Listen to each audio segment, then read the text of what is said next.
In nomine Patris et Filii et Spiritus Sancti. Amen. Fratres carissimi, kita akan melanjutkan katekesi kita bagian kedua tentang purgatorium. Kali ini adalah analisis filosofis tentang api yang menyucikan. Pegangannya, keep calm and stay away from kesalahpahaman Protestantisme. Mari kita lihat argumen filosofis dan bonus antropologis. Manusia yang butuh dimurnikan. Purgatori itu bukan sekedar dogma pasca kematian. Purgatori berdiri di atas pandangan Katolik tentang manusia dan realitas itu sendiri. Di sini, filsafat menjadi sekutu iman, bukan saingannya. Thomas Aquinas dan para pemikir sesudahnya memahami bahwa manusia bukan makhluk statis, melainkan ens viator, artinya makhluk peziarah. Pernah dengar ini kan? Makhluk peziarah yang sedang menuju kesempurnaan dalam partisipasinya pada ada yang mutlak. Maka ada yang mutlak itu Tuhan. Maka penyucian bukan sekedar episode moral, tetapi peristiwa ontologis, peristiwa yang mendasari keberadaan sesuatu, pemurnian partisipasi manusia dalam kebenaran dan kebaikan itu sendiri. Paham betul? Paham kosonde? Paham kosonde? Belajar lagi. Oke, yang pertama, manusia sebagai makhluk yang berpartisipasi, makhluk yang mengambil bagian. Dalam metafisika Thomistik, keberadaan setiap makhluk adalah participatio essendi. Dalam bahasa Latin artinya partisipasi dalam keberadaan ilahi. Jadi Patris Allegro ini ada karena berpartisipasi dalam adanya Tuhan, yaitu sang ada itu sendiri. Esse ipsum subsistens, ada yang bisa berada dari dirinya sendiri. Patris Allegro ada sejauh dia berpartisipasi dengan sang ada itu sendiri. So, tidak ada sesuatu pun yang memiliki keberadaan dari dirinya sendiri. Segala sesuatu itu ada karena mengambil bagian dalam keberadaan yang mutlak, yaitu Allah, sang ipsum esse subsistens, ada yang berdiri sendiri. Ketika manusia berdosa, saudara-saudari, katakan haleluya, amin, partisipasi itu tidak lenyap, tetapi retak. Orientasi eksistensinya menjauh dari sumbernya.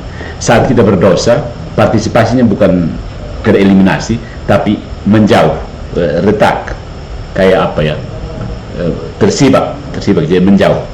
Pemurnian pasca kematian diperlukan agar retakan itu dipulihkan kembali. Jiwa harus diselaraskan kembali, tuned back, diselaraskan kembali dengan tatanan cinta, ordo amoris, tatanan cinta yang benar, sebagaimana dikehendaki Sang Pencipta. Tanpa pemurnian ini, manusia tidak mungkin menanggung hadirat Allah, tidak mampu melihat Tuhan, karena yang fana tidak dapat melihat yang kudus tanpa dimurnikan terlebih dahulu. Lihat Ibrani bab 12 ayat 14. Itu Alkitab yang berkata loh, kata pendeta Protestan. Oke, purgatori dalam arti metafisik adalah proses kembalinya partisipasi yang rusak kepada harmoni aslinya. Sebuah restauratio essendi, penyembuhan struktur keberadaan manusia agar dapat kembali mengambil bagian secara sempurna dalam ada yang ilahi. Ini kata-kata dari Hong Kong, ke apa ini? Aku nggak ngerti juga. Begitu. Jadi restauratio essendi, ya. Participatio essendi itu rusak oleh dosa, maka perlu ada restauratio essendi. Restauratio essendi itu adalah purgatori, gitu. Yang kedua, eksistensi manusia, keberadaan manusia itu bersifat relasional dan terbuka. Antropologi Kristiani menolak pandangan nominalis bahwa manusia adalah individu tertutup yang berdiri sendiri. Dalam terang Wahyu, manusia adalah pribadi atau persona, makhluk yang didefinisikan oleh relasi, hubungan, bukan isolasi, keterputusan. Karl Wojtyła dalam karyanya Osobai Chen atau The Acting Person, atau dalam bahasa Indonesia pribadi yang bertindak, menyebut manusia sebagai makhluk yang menemukan dirinya melalui pemberian diri, self-donation, donum sui, bahasa Latin. Dosa dalam arti terdalamnya adalah penolakan terhadap relasi ini, tidak mau berrelasi, suatu tindakan yang menutup diri terhadap cinta. Karena itu, purgatori adalah proses pembukaan kembali. Rahmat Allah menembus dinding egoisme yang masih tersisa, agar manusia kembali mampu mengasihi seperti Allah mengasihi. Kasih yang sempurna menuntut kebebasan yang sepenuhnya murni, bukan jadi boneka pencet. Dan kebebasan itu hanya bisa lahir dari hati yang sudah dibakar bersih dari keterikatan diri. Ya, so purgatori adalah proses pembukaan kembali. Tuhan menembus dinding egoisme yang masih tersisa. Yang ketiga, purgatori sebagai pemurnian relasi, bukan hukuman individu, tapi pemurnian hubungan. Dalam perspektif ini, saudara-saudariku, purgatori bukan ruang penyiksaan. Ingat, purgatori bukan ruang penyiksaan, melainkan relasi penyembuhan. Jiwa tidak disiksa oleh Allah, melainkan oleh terang kasihnya sendiri. Itu ibarat apa ya? Thomas menggambarkan kondisi ini dengan kalimat yang indah. Sakit terbesar jiwa di purgatori bukanlah karena penderitaan luar, melainkan karena kesadaran bahwa ia belum cukup bersih untuk menikmati Allah yang dicintainya. Ya. Bisa paham nggak? Sakitnya bukan sesuatu yang datang dari luar, tapi kesadaran bahwa ternyata saya tidak cukup bersih untuk melihat dan menikmati Allah yang saya cintai. Coba bayangkan kalau kamu mencintai seseorang, lalu kamu merasa sesuatu ketika kamu merasa tidak layak untuk dia. Apa yang kamu rasakan? Sakitnya tuh di sini. Artinya, saudara-saudari, jiwa tidak disucikan oleh cambuk keadilan, melainkan oleh kerinduan yang membakar. Jadi kerinduan itulah yang membakar. Seperti besi yang menyala merah di dalam api, jiwa diubah oleh kedekatan dengan sumber cintanya.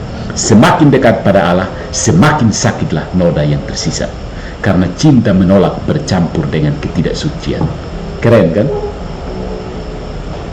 Itu tentang soal relasi ya. Jadi itu purgatori itu sebenarnya soal pemurnian relasi.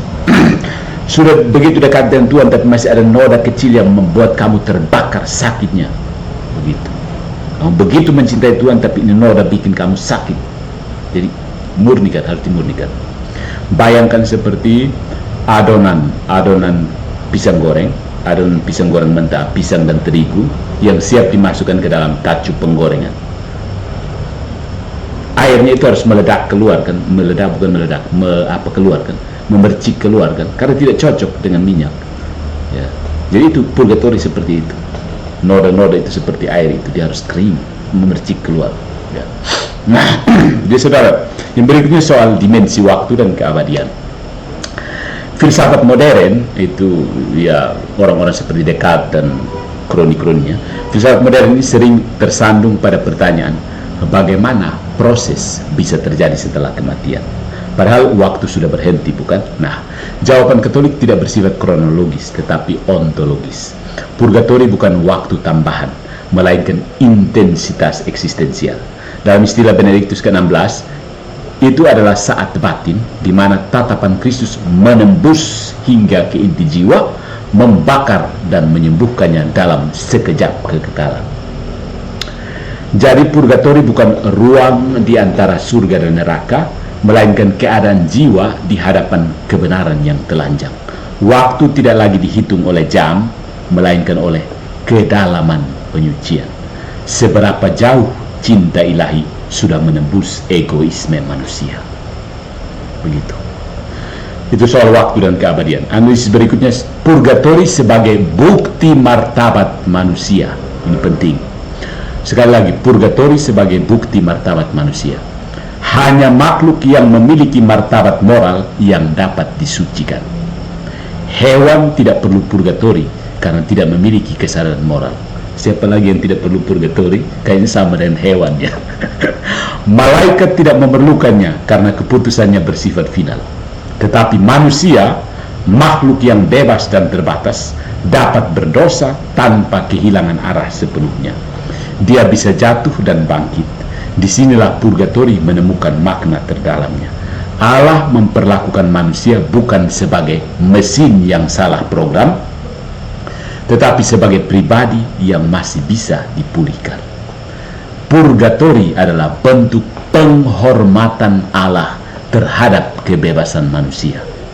Dia tidak memaksa jiwa menjadi kudus secara magis, melainkan memurnikannya dalam kebebasan yang sadar. Seperti seorang pengukir yang tidak memecahkan batu, melainkan menghalusinya sampai wajah indah yang tersembunyi tampak. Pematung itu kan. Demikianlah Allah memahat jiwa dalam purgatori. Sampai kalau pakai bahasa analogis kamu sudah mengerti, memang kamu terlalu. Jadi dalam terang filsafat partisipasi dan personalisme, purgatori bukan sekedar ruang penantian. Purgatori adalah kesempurnaan ziarah manusia. Di sana, metafisika menjadi pengalaman cinta, keberadaan yang diterangi oleh Sang Ada, kebebasan yang dibebaskan dari egoisme diri, dan cinta yang akhirnya murni tanpa sisa. Ya. Itu soal dimensi filosofisnya ya. Kita beralih ke dimensi eklesiologis. Ini penting. Komuni para kudus dan solidaritas dalam aplikasi. Purgatori tidak dapat dipahami tanpa gereja. Jadi kalau Protestan terlempar dari gereja, wajar kalau mereka tidak paham purgatori. Dan gereja tidak dapat dimengerti tanpa cinta yang melampaui kematian. Disinilah doktrin Communio Sanctorum, persekutuan para kudus, menjadi jantung teologi Katolik. Suatu realitas yang mengikat seluruh tubuh Kristus, baik yang masih bersiara di dunia, yang disebut Ecclesia Militans, bahasa Latin, yang sedang dimurnikan, atau nama lainnya dalam bahasa Latin Ecclesia Patiens, maupun yang telah dimuliakan di surga, yang disebut Ecclesia Triumphans, gereja jaya. Jadi Ecclesia Militans, gereja pejuang, kita semua yang masih di dunia. Ecclesia Patiens, mereka yang menderita, jiwa-jiwa menderita dari api kebencian. Dan Ecclesia Triumphans, para kudus di surga, gereja jaya. 3 dimensi ini bukan 3 gereja, melainkan 3 keadaan dari satu tubuh yang sama, diikat oleh satu kepala, yaitu Kristus sendiri, solus Kristus. Begitu. Mari kita elaborasi. Yang pertama, gereja yang satu dalam 3 keadaan. Santo Paulus menulis seperti ini: jika satu anggota menderita, semua turut menderita. Jika satu anggota dimuliakan, semua turut bersukacita.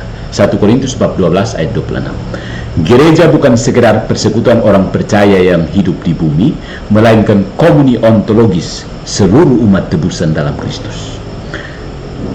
So, dengan demikian, doa bagi arwah bukanlah komunikasi satu arah, tetapi tindakan nyata dari kasih dalam tubuh Kristus yang hidup. Para kudus di surga berdoa bagi kita, gereja di dunia mendoakan jiwa-jiwa di purgatori, dan mereka yang sedang dimurnikan di purgatori mendoakan kita dalam rahmat yang tersembunyi. Disinilah kekuatan kasih mencapai bentuk paling indahnya. Kasih yang tidak berhenti di pintu kubur. Itu kasih Katolik. Kasih Protestan begitu orang mati, parsetan dan itu dukung urusan. Betson Toer dan orang Kupang bilang. Yang kedua, solidaritas cinta, bukan individualisme keselamatan. Pandangan Protestan yang menolak purgatori sering berakar pada individualisme keselamatan. Ya, setuju? Mereka membayangkan keselamatan sebagai urusan pribadi antara manusia dan Allah, tanpa perantaraan dan tanpa komunitas. Tapi iman Katolik memandang keselamatan sebagai drama komunal. Kita diselamatkan dalam tubuh, bukan terlepas darinya. Santo Yohanes Paulus II menulis dalam Christi Fideles Laici tahun 1988, tidak ada manusia yang diselamatkan sendirian, tidak ada. Sebagaimana tidak ada manusia yang berdosa sendirian. Ya. Dosa mencederai seluruh tubuh gereja. Demikian pula tobat dan doa seseorang menyembuhkan seluruh tubuh. Purgatori adalah ruang solidaritas rohani, tempat rahmat saling bekerja di antara anggota tubuh Kristus.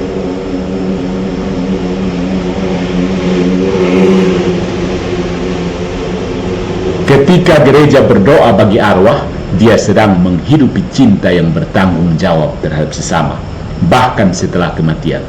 Inilah bentuk paling tinggi dari caritas.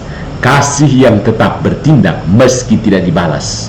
Kasih yang percaya bahwa rahmat Allah masih bekerja pada jiwa-jiwa yang menanti. Kemudian ini soal doa, indulgensi, dan tindakan gereja. Doa bagi arwah bukan praktik sihir atau upaya manusia menggeser keputusan Allah. Ini adalah partisipasi dalam kasih penebusan Kristus yang bekerja melalui tubuh gereja. Katekismus nomor 958 menegaskan bahwa persekutuan kita dengan mereka yang telah meninggal dalam kasih Kristus tidak terputus, melainkan diperkuat oleh pertukaran rohani. Indulgensi yang sering disalahpahami sebagai surat bebas dosa sebenarnya adalah aplikasi rahmat Kristus yang melimpah kepada anggota tubuhnya yang lain. Melalui doa, kurban ekaristi, dan perbuatan kasih, gereja menyalurkan kekayaan rohani dari tubuh Kristus bagi mereka yang sedang dimurnikan. Di sini, gereja bertindak bukan sebagai lembaga pengampun dosa, melainkan sebagai ibu yang menyalurkan rahmat dari hati sang penebus. Gregorius Agung menulis seperti ini: persembahan misa untuk orang mati tidak sia-sia, karena melalui kurban Kristus mereka dibebaskan dari noda kecil. Tulisannya dalam Dialogi chapter 4. Gereja memahami ekaristi sebagai kekuatan penyucian yang melintasi batas waktu dan ruang. Dalam liturgi, surga, dunia, dan purgatori bertemu dalam satu tindakan cinta. Berikutnya soal kasih yang melampaui kematian. Purgatori adalah bukti bahwa gereja percaya pada kasih yang tidak dapat dibatalkan. Cinta yang sejati tidak berhenti ketika napas berhenti, ya kan? Dia terus bekerja dalam rahmat. Santo Bernardus dari Clairvaux menulis seperti ini: kasih adalah api yang tidak padam di dalam kematian. Dia terus membakar sampai semua menjadi murni. Bagi gereja, hubungan antara yang hidup dan yang mati bukan komunikasi magis, bukan, tetapi persekutuan ontologis, persekutuan yang mendasari keberadaan yang berakar di dalam Kristus. Mereka yang telah meninggal bukan yang pergi, melainkan yang menanti. Mereka menunggu kita dalam nyala cinta yang sedang memurnikan mereka, sementara kita meneguhkan mereka dalam doa. Dalam cinta seperti ini, maut benar-benar kehilangan sengatnya. Maut sama sekali tidak ada arti lagi, karena kasih Kristus yang begitu kuat. Berikutnya soal sakramen gereja sebagai sakramen pemurnian itu sendiri. Gereja sendiri adalah purgatori di dunia ini. Gereja itu purgatori di dunia, ruang pembelajaran cinta yang belum sempurna, tempat rahmat bekerja melawan dosa melalui sakramen, pertobatan, dan pengampunan. Maka gereja di dunia dan purgatori di akhirat bukan dua realitas terpisah, bukan, melainkan dua tahap dari rahmat yang sama. Di dunia, rahmat bekerja melalui tanda. Di purgatori, rahmat bekerja secara langsung melalui kasih yang membakar. Keduanya menuju satu tujuan, kesatuan penuh dengan Allah dalam kemuliaan. Dengan demikian, purgatori menegaskan sifat gereja sebagai tubuh yang hidup dan bertumbuh, bukan museum orang suci, melainkan rumah penyembuhan seluruh umat yang diselamatkan. Ya. Nah, dalam terang eklesiologi ini, purgatori menjadi wajah lain dari gereja yang penuh kasih. Gereja yang tidak meninggalkan anak-anaknya di ambang pintu surga, gereja yang tetap berdoa bagi yang telah tiada, gereja yang percaya bahwa cinta harus membakar sampai bersih, dan di sanalah perbedaan Katolik dan Protestan mencapai inti terdalamnya. Bagi Katolik, keselamatan adalah kisah komunal cinta yang terus bekerja, bahkan setelah kematian. Sementara bagi Protestan, itu urusan, itu hanya urusan individu yang selesai di meja penghakiman. Setelah itu, lulu beta-beta atau sontoy dan bosong, begitu kata orang Kupang. Tetapi bagi gereja, cinta tidak mengenal kata selesai. Dia hanya mengenal kata sempurna. Dan kesempurnaan itulah yang sedang dipelajari jiwa-jiwa di purgatori. Nah, sebagai kesimpulan, sebagai penutup, my friends, fratres carissimi, api kasih yang menghanguskan tanpa menghukum. Purgatori bukan neraka kecil, bukan penjara rohani, dan bukan juga diskon keselamatan. Purgatori adalah rahasia kasih yang terlalu besar untuk dibatasi oleh logika legalistik Protestan. Api purgatori bukanlah murka Allah yang menyala terhadap orang berdosa, melainkan kasih Allah yang menolak membiarkan jiwa masuk surga dengan cinta yang setengah matang. Bagi iman Katolik, keselamatan bukan transaksi, melainkan transformasi. Manusia diselamatkan bukan hanya Kristus menutup mata Bapa atas dosanya, tetapi karena darah Kristus benar-benar mengubah dirinya. Di surga tidak ada tempat bagi kebohongan, kepalsuan, atau cinta yang bercampur ego. Maka purgatori adalah ruang cinta yang menyembuhkan, bukan ruang hukuman yang menyakitkan. Benedictus ke-16 menulis dalam Spe Salvi nomor 47, tatapan Kristus, sentuhan kasihnya membakar dan mengubah kita, membebaskan kita dari segala dosa, dari segala noda. Di hadapan kasih seperti itu, penderitaan bukan lagi siksaan, melainkan penyembuhan. Jiwa di purgatori menderita karena rindu akan Allah, bukan karena dihukum oleh Allah. Dia menderita seperti seorang kekasih yang akhirnya sadar betapa dalam cintanya sendiri yang belum murni. Cinta dirinya sendiri yang belum murni. Protestan di satu pihak menolak purgatori karena mereka tidak memahami misteri cinta yang menuntut kesempurnaan. Mereka berhenti di teologi pengampunan, tetapi tidak sampai pada teologi pemurnian. Padahal kasih sejati selalu menuntut totalitas. Seorang pelukis tidak berhenti sebelum karyanya sempurna. Seorang ibu tidak berhenti mengasuh sebelum anaknya dewasa. Maka bagaimana mungkin Allah, sumber segala cinta, berhenti sebelum ciptaannya benar-benar murni? Purgatori adalah perpanjangan tangan salib. Di Kalvari, Kristus menebus dunia. Di purgatori, penebusan itu diterapkan pada setiap jiwa secara personal. Yang satu menebus, Kalvari menebus, purgatori menyembuhkan. Tidak ada pertentangan, hanya kesinambungan cinta. Dan di atas semua itu, purgatori menyingkap wajah Allah yang sejati, bukan hakim yang menghitung, melainkan tabib yang mengobati. Bukan birokrat surga yang menimbang pahala, melainkan kekasih yang menuntun manusia kepada kesucian sejati. Di purgatori, Allah berkata kepada jiwa-jiwa, "Aku tidak menghukummu, aku menyempurnakan kamu." Maka api purgatori adalah api kasih yang menghanguskan tanpa menghukum. Dia membakar tetapi untuk menerangi, dia melukai tetapi untuk menyembuhkan.